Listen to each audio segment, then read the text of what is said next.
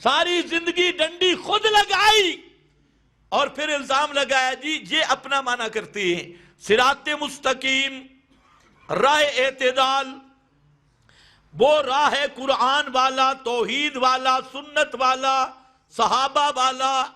اور قرآن مقدس کے حوالے سے میں عرض کر رہا ہوں، اسی طرح ہر مسئلہ کو لے لو، جو مسئلہ بھی ہو، حدیث کا مسئلہ ہو، قرآن کا مسئلہ ہو، علماء کا مسئلہ ہو، علماء کے بارے میں ایک وضاحت ضروری ہے. اکابر کے بارے میں جہاں پر بھی دو گروہ، ایک گروہ وہ ہے جو اکابر کی کوئی عبارت دیکھی، کوئی کتاب دیکھی تو انہوں نے اس پہ ایمان لے آئے، سوچا نہیں کچھ بھی. جی بزرگ لکھ گئے، رسالہ آ گیا، اس کو حجت اور دلیل بنا لیتے ہیں. حضرت شاہ ولی اللہ نے لکھا ہے الفوز الکبیر میں کہ اپنے مولویوں اور پیروں کی بات کو دلیل سمجھنا یہ یہودیوں کا کام ہے، اور ایسا کرنے والا یہودی ہے. ایک وہ ہے. دوسرا طبقہ وہ ہے فرقہ عثمانیہ، وہ کوئی عبارت دیکھیں فوراً تکفیر کرتی، فلانا بھی کافر تھے، فلانا بھی کافر تھے، فلانا بھی کافر تھے، فلانا بھی کافر. انہوں نے اس طرح یہودیوں کی طرح مشین چلائی، اور یہ غالی عیسائیوں کی طرح قرآن چھوڑ دیں گے، سنت چھوڑیں گے، اکابر کا عمل اس کو حجت مانیں گے. صراط مستقیم یہ ہے، ہم کہتے ہیں اکابر معبود بھی نہیں، معصوم بھی نہیں.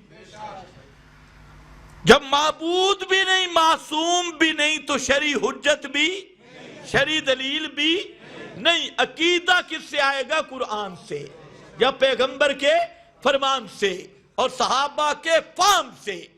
اور جو اکابر، ان کا ہم احترام کریں گے.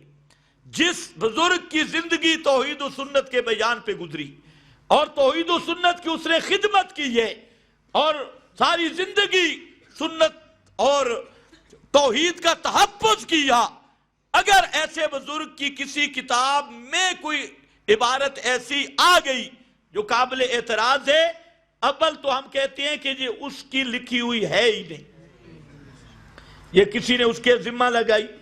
حضرت سلیمان کے ذمہ لگی عبارتیں کہ نہیں لگی؟ بڑے بڑے اکابر کے ذمہ، انبیاء کے ذمہ لگی، یہود و نصارہ نے لگائیں، بڑے بڑے بہتان لگائے. تو یہ ہوتا ہے 10 من البغات، باغیوں کی ملاوٹ اور ڈنڈی بازی تو ہے ہی نہیں. اگر ثابت ہو جائے اسی بزرگ کی یہ، تو اس عبارت کی ہم توجیہ کریں گے جو مناسب. اور توجیہ کی مقصد یہ ہے چونکہ اس کی ساری زندگی حق بیان کرتے گزری، آج اگر کوئی ایسی عبارت مل گئی فوراً غیر مقلدوں اور فرقہ عثمانیہ کی طرح تکفیر نہیں کریں گے، اس کا کوئی صحیح معنی تلاش کریں گے. اگر وہ بھی نہ مل سکا تو ہم اس چیز کے مکلف نہیں جو دنیا سے چلے گئے. ہم کہیں گے کہ اس عبارت کا معاملہ اللہ کے سپرد ہے، اس عبارت کا معاملہ اللہ کے سپرد ہے. ما کفر سلیمان ولیکن الشیاطین کفروا کی آیت سے یہی مفہوم سمجھ آتا ہے، اور قرآن پاک کی دوسری آیات سے بھی. تو راہ اعتدال اسی طرح ہوگا. تو بہرحال میں نے عرض یہ کیا کہ صراط مستقیم کا 5واں مصداق ہے راہ اعتدال. ہر مسئلے کو کتاب و سنت کے ترازو میں تول کے لینا اور ادھر ادھر اس مسئلے کو نہ ہونے دینا، یہ کیا ہے؟ صراط مستقیم. اس لیے فرمایا اہدنا الصراط المستقیم. یہاں پر اشکال تھا. اچھا، ایاک نعبد و ایاک، اے صراط مستقیم، الصراط الف لام ماد خارجی، یہی مراد ہے توحید. اچھا، مدد کے لیے پکارنا بھی کسی کو نہیں، یا عیسیٰ بھی نہیں، یا عزیر بھی نہیں، یا رسول اللہ مدد بھی نہیں، یا علی بھی نہیں، پاکستان میں بھی نہیں، تے قبر پہ بھی نہیں. یہ تو گستاخی اور بے ادبوں کا راہ ہے. اللہ نے فرمایا یہ گستاخوں بے ادبوں کا راہ نہیں. صراط الذین انعمت علیہم، اے راہ انہاں دے جنہاں تے اللہ دا انعام ہوئے۔ یہ گستاخوں کا راستہ نہیں، بے ادبوں کا راستہ نہیں۔ کس کا راستہ ہے؟ جن پہ آگے ذرا خیال کرنا، میں معنی کر رہا ہوں۔ راستہ ان کا جن پہ تیرا انعام ہوا، نہ ان پہ غضب ہوا اور نہ وہ گمراہ ہوئے۔ آپ نے سمجھا نہیں ہے، پھر غور کرو۔ راستہ ان کا جن پر تیرا انعام ہوا، جن پر نہ ان پہ تیرا غضب ہوا، نہ وہ گمراہ ہوئے۔ کتنے فریق ہیں؟ سوچ لو، کتنے فریق ہیں؟ ایک۔ کتنے فریق ہیں؟ ان پہ انعام ہوا، ان پہ تیرا غضب نہیں ہوا، ان پہ انعام ہوا، وہ گمراہ نہیں ہوئے، پکے اسی پہ رہے۔ ایاکا نعبد و ایاکا، ترکیبی معنی یہ ہے، اور اردو تراجم میں اس نکتہ کو سمجھا ہے شیخ الہند نے رحمت اللہ تعالی علیہ، اور شاہ عبد القادر نے ترجمہ دیکھ رہے ہیں۔ جو آپ عموماً ترجمہ کرتے ہیں وہ صحیح نہیں ہے۔ آپ کیا ترجمہ کرتے ہیں؟ صراط الذین، راستہ ان لوگوں کا جن پر تیرا انعام ہوا، نہ ان کا جن پر غضب کیا گیا اور جو گمراہ ہوئے۔ یہ معنی نہیں ٹھیک۔ راستہ ان لوگوں کا جن پر تیرا انعام ہوا، نہ ان پہ غضب کیا گیا اور نہ وہ گمراہ ہوئے۔ انعام ہوا ہے، وہ انعام یافتہ ہیں، اور گستاخ بھی نہیں، بے ادب بھی نہیں۔ وہ جو مشرک کہہ رہے تھے بے ادب گستاخ، نہ جو بے ادب ہو وہ مغضوب ہوتا ہے، جو بے ادب ہو وہ مغضوب ہوتا ہے، اور جو غالی ہو وہ الضالین ہوتا ہے۔ وہ ضالین والی راہ پہ بھی نہیں گئے، مغضوب علیہم والے راستے پہ بھی نہیں گئے۔ وہ ہے کون؟ وہ ہے انعمتا، اور سب سے بڑا انعام سورہ یوسف دیکھ لینا، ذالک من فضل اللہ۔